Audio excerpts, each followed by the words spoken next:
Isang mapagpalang araw sa inyong lahat, lalong-lalo na sa channel na ito.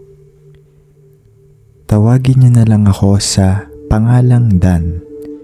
Nakatira sa siyudad ng Manila at nagtatrabaho ngayon sa opisina sa kaparehong lugar din. Gusto ko pong ibahagi sa inyo ang naging karanasan ko sa mga nilalang na kung tawagin ay aswang. Kasama ang matalik kong kaibigan noon na itago na lang natin sa pangalang Juno. Nangyari ito kamakailan lang bago mag-pandemic.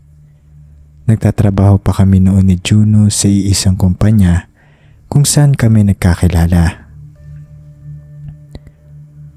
Taong 2015 nang mahilig ako sa pag-hiking, camping, o kung tawagin ng iba, soul searching.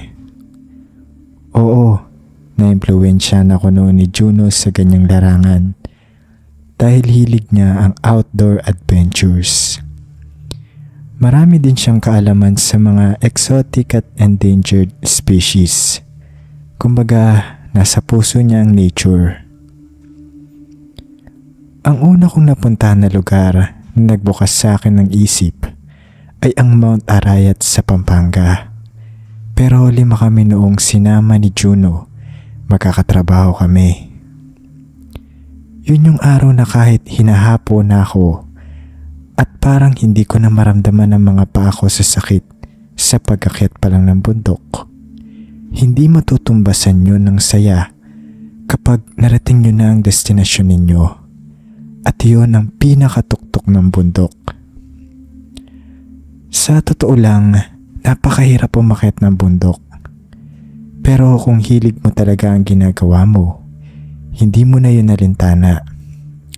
Iniisip mo na lang na para ka na lang talagang nag-exercise. So, ayun na nga. Nasundan pa ang pag-hiking namin ni Juno na umabot sa puntong kahit kaming dalawa lang ang magkasama ay ayos lang. Sa dami kasi ng isinama niya, ako lang ang nagtugma sa hilig niya. Hanggang isang araw, tinawagan ako ni Juno. 3 taon nang nakalipas simula nang mahilig ako sa hiking. Siguro higit sa 10 lugar na ang napuntahan namin noon.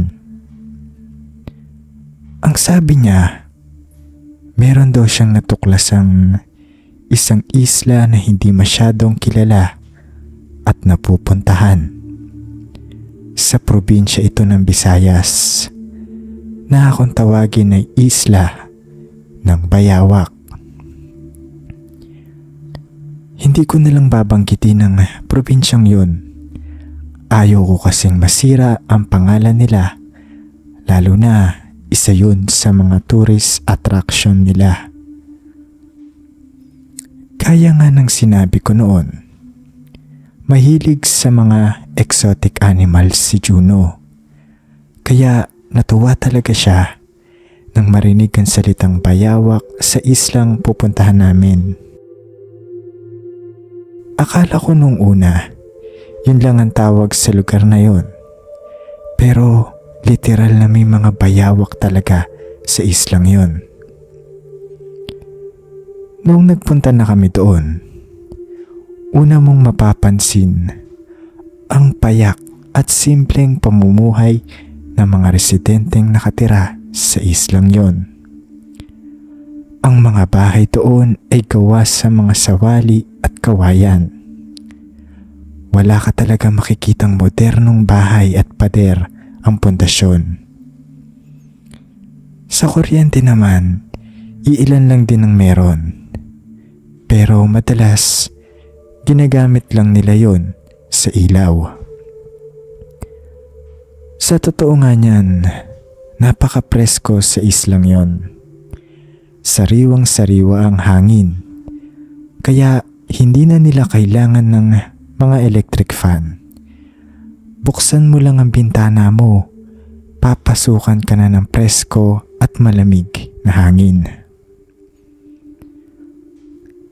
Naikwento ko yan dahil nanatili kami ni Juno ng 2 araw doon bago kami umakyat ng bundok. Nangyari yon nang mapadpad kami malapit sa paanan ng bundok kung saan may kinainan kaming lugawan doon. Maraming nangyari noong araw na yon. Marami rin akong natuklasan, lalong-lalo na sa kasama kong si Juno. Sa totoo lang, nagalit ako sa kanya noon. Pero wala ka namang magagawa kasi nandun na kami. Ang dami niyang sinekreto kasi sa akin. Isa na dyan na hindi pala garantisado ang islang pinuntahan namin. Ang ibig kong sabihin ay basta na lang namin pinuntahan yung isla na hindi man lang pinag-isipan ni Juno kung may nakapunta na ba doon o pwedeng puntahan ng mga turista yon. At ang mas lalong nagpagalit sa akin ay nakita niya lang umano ang islang yon sa lumang magazine na na-issue siguro mga taong 2001 pa. Kaya noong nandun na kami, wala man lang hotel o pwedeng rentahan na bahay na pwede namin tirahan bago umakyat ng bundok. At ang mas malala pa, pinagbabawalan na umano ang pag-akyat sa bundok na yon dahil na din sa mga illegal na paghuli at pagpatay sa mga bayawak. Nalaman namin yan sa kinainan namin lugawan ni Juno. Nakausap kasi namin ng may-ari ng lugawan dahil kami lang noon ang kumakain nung araw na yon. Marami din siyang ikunento sa amin na nagdulot ng takot sa akin pero hindi kay Juno. Ang sabi noong nakausap naming ali, ang bundok na balak naming puntahan ay pinamumugaran umano ng mga aswang. Marami na raw ang nawala at hindi na nakabalik pa sa bundok na yon. At ang dahilan umano ay naging biktima sila ng mga aswang. Totoo daw ang mga nilalang na yon at totoong nabubuhay pa sila sa islang yon. May naikwento din sa amin ng aling nakausap namin na maging siya ay may karanasan na sa aswang noong dalaga pa siya. Ang una kong ikukwento ay yung naging karanasan sa aswang nung aling nakausap namin. Bale, 2 yung ibabahagi kong kwento na mismong naikwento niya sa amin. Pero, simulan muna natin sa kanya. Nangyari ito noong nasa 19 anyos pa lamang siya. Itago na lang natin siya sa pangalang Emerlyn. Si Ate Emerlyn ay dalaga pa lang noon. Laging nasa bahay at masunurin sa mga magulang. Noong araw daw kasi, kailangan maging masunurin ka sa mga magulang. Alam naman natin na noon ay iba ang pagdidisiplina ng mga magulang kumpara sa ngayong kasalukuyan. Pero hindi lang dahil dyan kung bakit ganun siya kamasunurin sa magulang.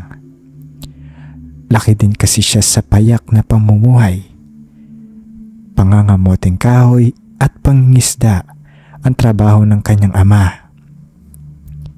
Kumbaga, sa ganoong paraan na naglilinis siya ng bahay, naglalaba, nagluluto at naghahanda ng papaunin ng kanyang ama sa trabaho, parang nakakatulong na din siya kahit papaano sa kanila. Pero pagtungtong niya ng 20 anyos, ay mas lalong sinubok siya ng panahon. Nang mabuntis at namatay ang asawa niya. 1 taon nang maipanganak niya ang unang anak nila. Nakita na lang daw nila ito sa dalampasigan isang araw at wala ng buhay. Sa sumunod na araw ay ang labi naman ng isa sa kasama niya noong mangingisda din. Nang hinala nila ay nadisgrasya ang mga ito noong sumama ang panahon.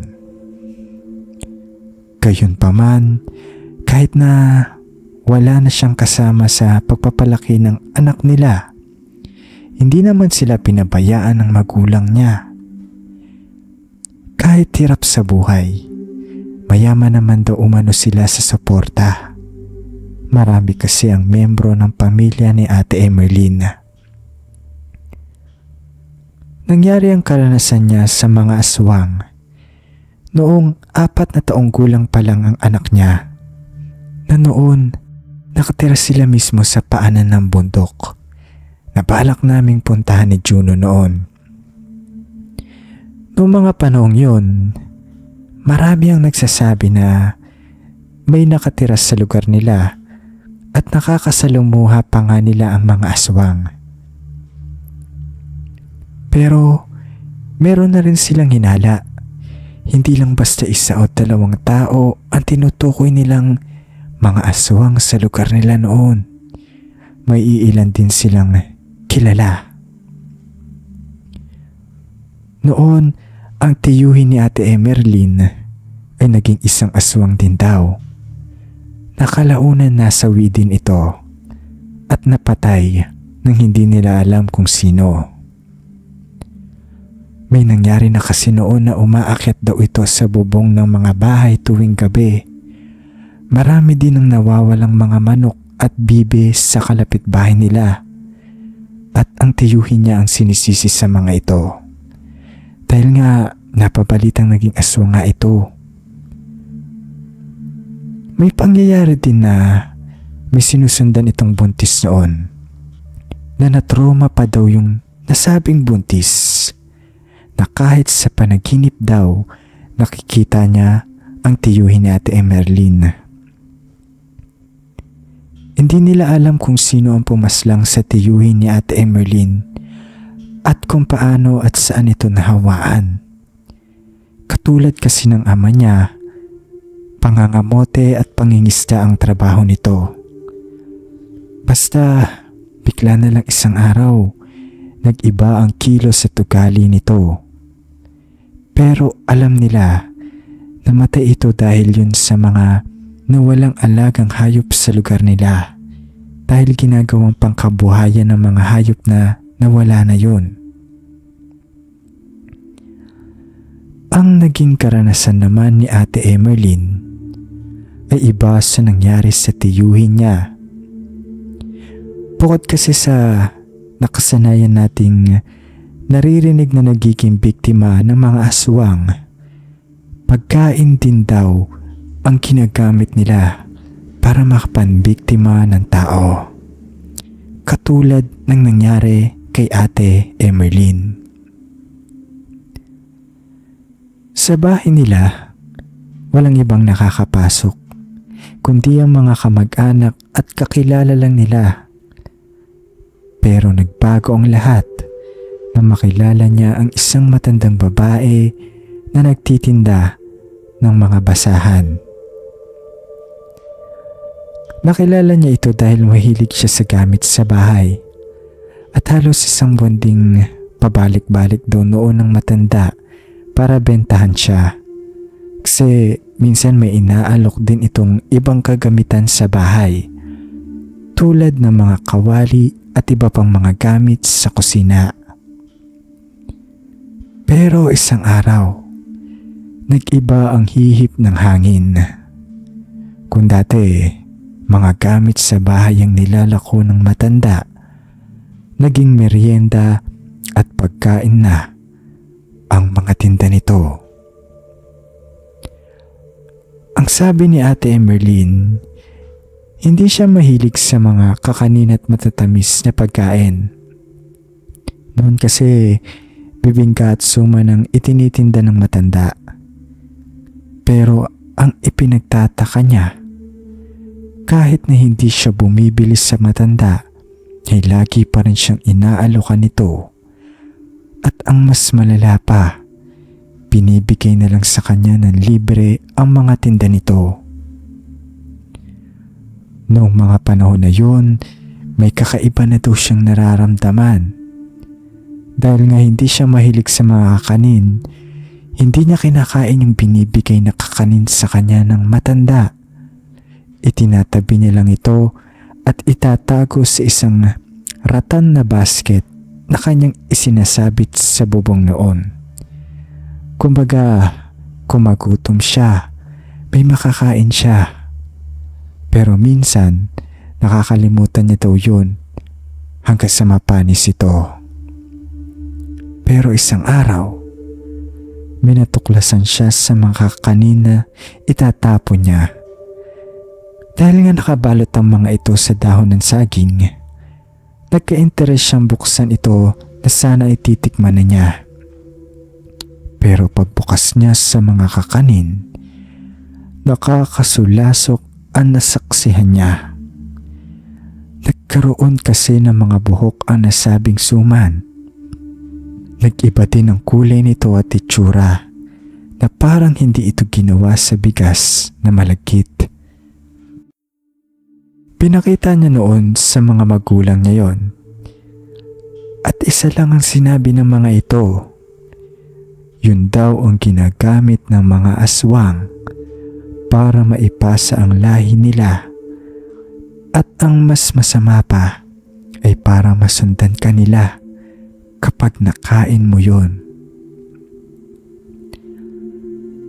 Noong narinig namin ni Juno ang kwento ni Ate Emerlyn, isa lang ang pumasok sa isip ko. Kailangan na naming lisanin ang islang yon sa lalong madaling panahon. Pero hindi para kay Juno. Mas lalong na-excite pa nga siya sa mga kwento tungkol sa nasabing isla. Noong araw na yon, pagkaalis namin sa lugawan ni Ate Emerlyn, nagsabi ako kay Juno na kung ayaw niyang umuwi, ako na lang ang uuwing mag-isa. Marami pa kasi akong pangarap sa buhay. Kahit na sabihin nating kwentong bayan lang ang aswang, mas lumalakas na ang paniniwala ko sa kanila nung nandun kami sa isla. Hindi lang dahil sa kwento ni Ate Emerlyn pero may kakaiba talagang presensya sa lugar na yon na hindi ko maipaliwanag. Ang sabi ni Juno, hindi daw totoo ang mga aswang.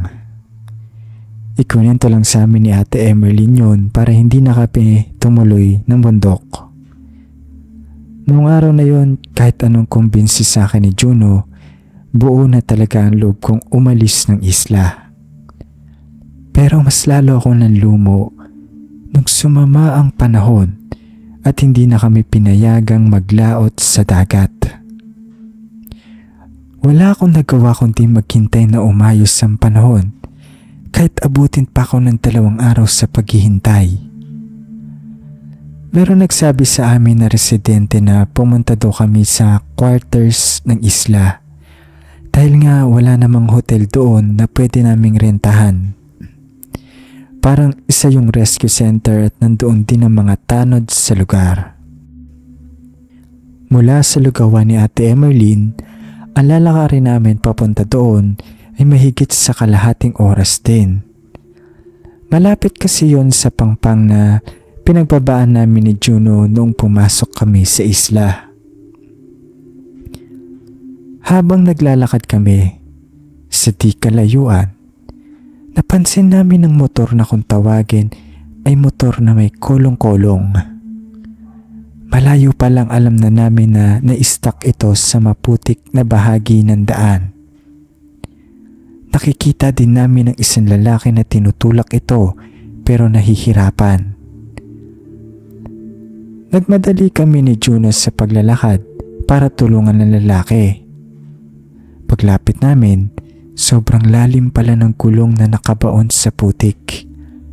Pero matagumpay naman naming naitulak ito. Pero inabot kami ng siyam-siyam para maalis dun yun. Noong nagpasalamat sa amin yung lalaki, inalokan kami nito na sumabay sa kanya. Pero nang malaman niya na pupunta pala kami ng rescue center dahil wala kaming matuluyan, nagsabi ito na doon na lang kami tumuloy sa kanya. Meron kasi siyang gazebo na pwede naming tuluyan.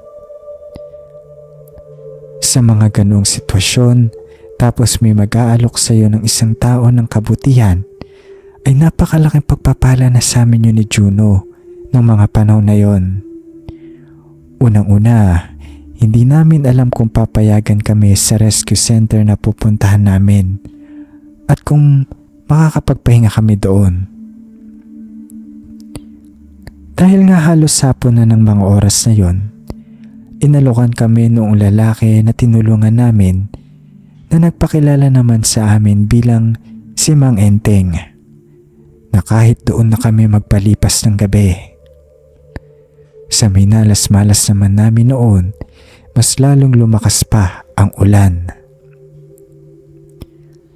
Binigyan kami ni Mang Enteng ng kama, unan at kumot, at lahat ng bagay na hindi ka na hihiling pa.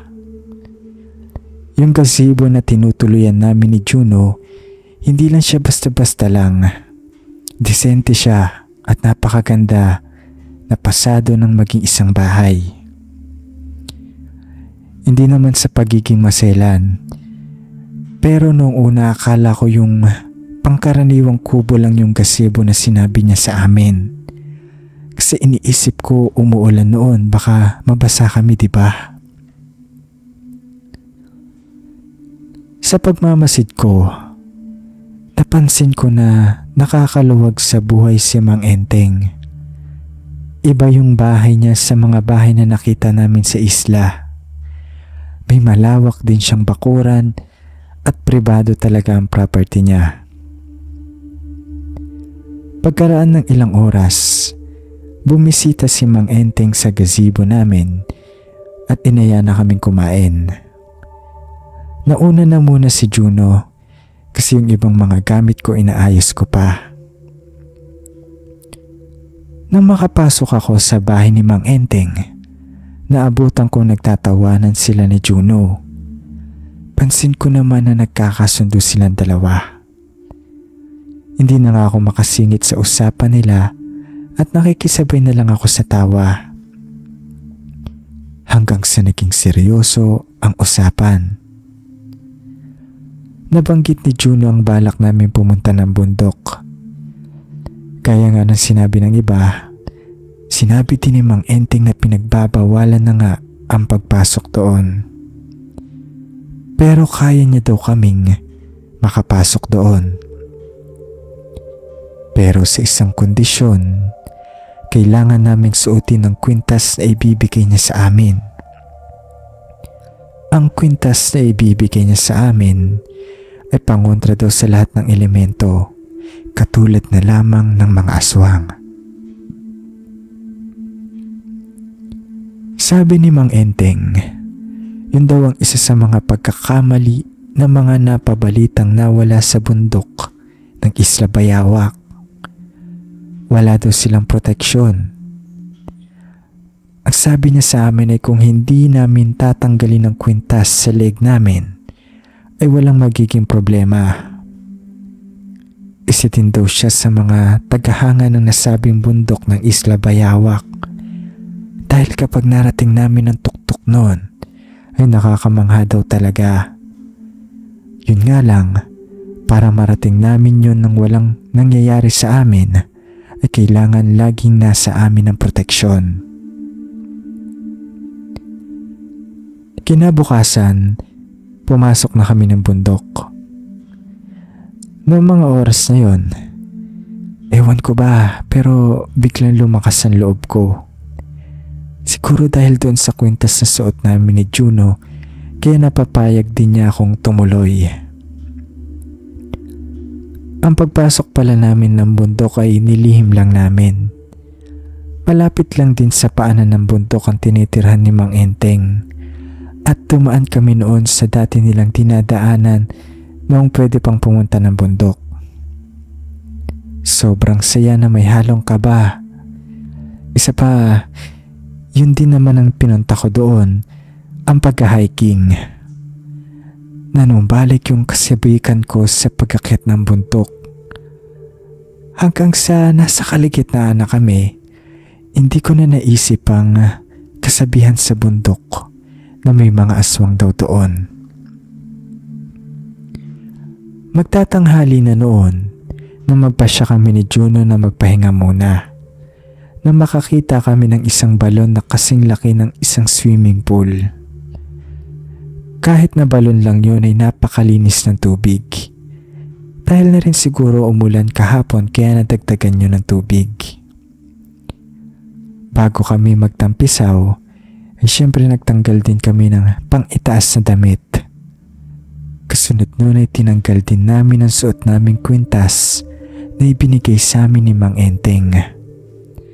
Nag-aalangan kasi kaming suotin yun dahil gawa sa bakalang pendant nun at baka mga lawang. Naaalala ko ipinatong namin yun sa malaking bato malayo sa mga gamit namin. Tinanggal kasi namin yun noong maliligo na kami.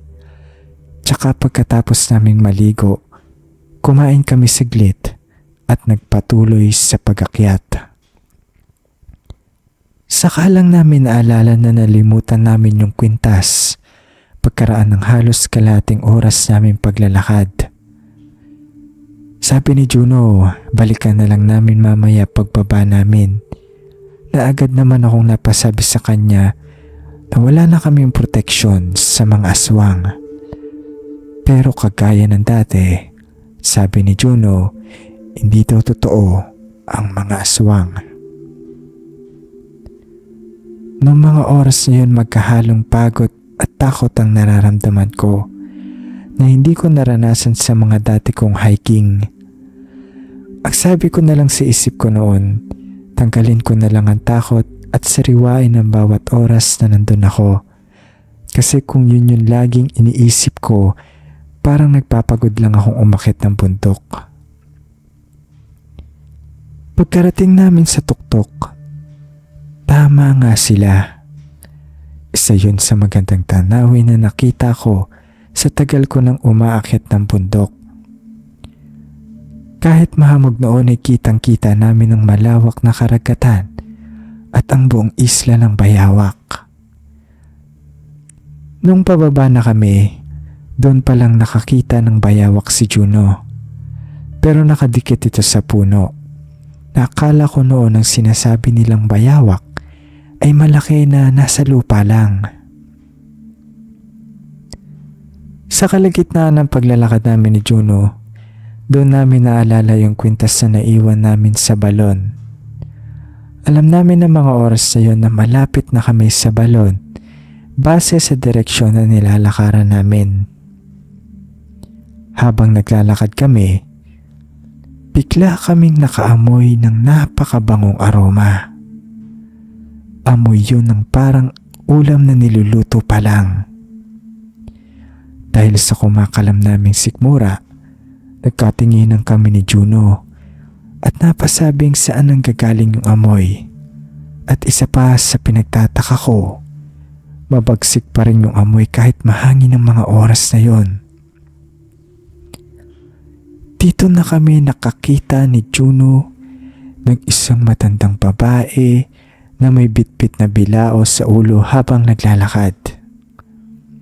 Nung nakita namin siya ay napakadisente niyang tignan. Katulad din siya ng mga lola natin noong mga bata pa tayo.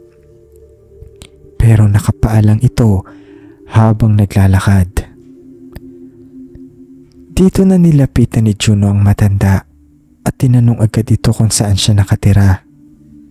At maniwala kayo sa hindi, ang sabi niya sa amin ay doon daw siya mismo sa bundok nakatira. Para mapaniwala kami, inanyayahan niya kaming sumama sa kanya para daw makita namin yung bahay niya. Pero habang naglalakad kami, saka ko naalalang kunin yung nalimutan naming kwintas nang madaanan na namin yung balon. Nagpaalam muna kami sa matandang babae at may kukunin lang. Inintay niya naman kami at doon ko na sinabi kay Juno na parang may kakaiba sa matandang babae. Naungkat ko na naman ang sabi-sabi tungkol sa mga aswang. Kung naaalala niyo sa Ate Emerlyn, may naalala akong sinabi niya sa amin noon na huwag kami magtitiwala at makikipag-usap sa hindi naming kilala. Pagkarating namin sa balon at nakuha ang kwintas na binigay sa amin ni Mang Enteng, agara naming sinuot yun ni Juno. At laking gulat namin ng mga oras na yon. Paglingon namin sa matandang babae na naghihintay sa amin sa di kalayuan, ay nag-iba ang itsura nito. Itsura ng nakakatakot na nilalang.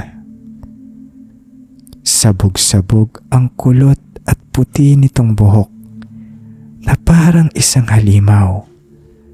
Pero hawak pa rin ito ang dala niyang bilao sa ulo.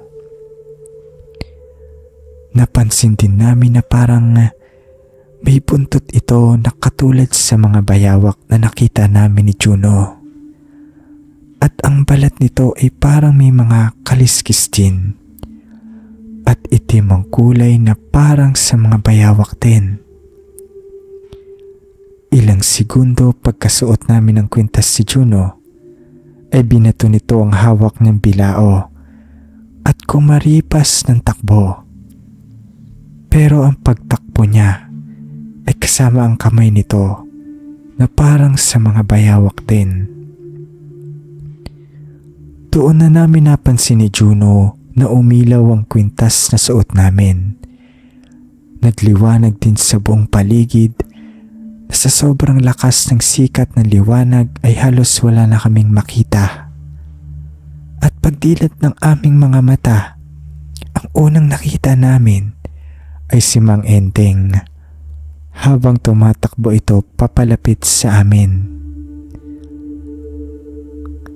Ang sabi niya nakita niya daw ang liwanag kaya niya kami nasundan at pinuntahan. Alam niyang may masamang mangyayari sa amin kahit pinayuhan na niya kami at ligtas naman kami noong nakalabas ng bundok. Sabi nga nila, ang kapabayaan ang sisira sa buhay natin. Wala namang perpektong tao. At ang nangyari sa amin ni Juno ay isang malaking himala. Himala na habang buhay kong tatanawin na utang na loob dahil sa pangalawang buhay na binigay sa amin ng Diyos. Salamat po kung maibahagi niyo ito sa inyong channel. Hanggang dito na lamang po at mag-iingat po tayong lahat.